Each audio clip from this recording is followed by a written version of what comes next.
इन कर्मों की वजह से व्यक्ति को अगले जन्म में बनना पड़ता है स्त्री। गरुड़ पुराण में जन्म मरण से लेकर अगले जन्म तक की तमाम बातों का जिक्र किया गया है। यहाँ जानिए कि किन किन स्थितियों में एक पुरुष को अगले जन्म में स्त्री का शरीर धारण करना पड़ता है।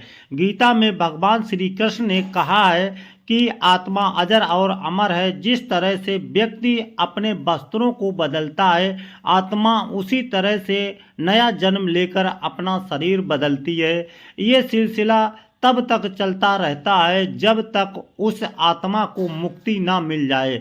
गरुड़ पुराण में भी आत्मा को बार बार जन्म लेने का जिक्र सुनने को मिलता है, लेकिन ऐसे में कई बार मन में एक प्रश्न आता है कि आत्मा का तो कोई जेंडर नहीं है, फिर जन्म के समय ये कैसे निर्धारित होता होगा कि कौन सी आत्मा को पुरुष का शरीर मिलेगा और कौन सी आत्मा को स्त्री का।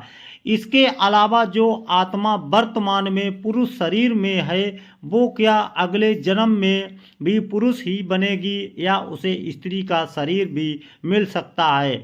इन सभी सवालों के जवाब भी गरुड़ पुराण में देखने को मिलते हैं। आइए आपको बताते हैं इसके बारे में। दो स्थितियों में पुरुष को अगले जन्म में बनना पड़ता है स्त्री। नंबर 1 है, गरुड़ पुराण के अनुसार जब आत्मा को नया जन्म मिलता है तो जन्म पुरुष का हो या स्त्री का, आत्मा को उस शरीर के अनुरूप व्यवहार में ढलकर अपना कर्म करना होता है। शरीर के जरिए कर्म करके ही एक आत्मा अपने जन्म के उद्देश्य को सार्थक भी बना सकती है और निरर्थक भी। अच्छे कर्म करके आत्मा मुक्ति के मार्ग की ओर अग्रसर हो सकती है और बुरे कर्म करके अपनी स्थिति को भविष्य में बदतर बना सकती है। यदि कोई पुरुष महिलाओं वाला आचरण करता है, स्वभाव में महिलाओं वाली आदतें ले आता है या वही काम करना चाहता है जो कि एक महिला को करना चाहिए, तो ऐसे पुरुषों की आत्मा अगले जन्म में स्त्री का शरीर धारण करती है। ठीक इसी तरह अगर कोई मनुष्य पशुओं के समान व्यवहार करता है, उन्हीं चीज़ों का सेवन करता है जिसका पशु सेवन करते हैं, तो ऐसे लोगों को निश्चित रूप से अगले जन्म में पशु बनना पड़ता है।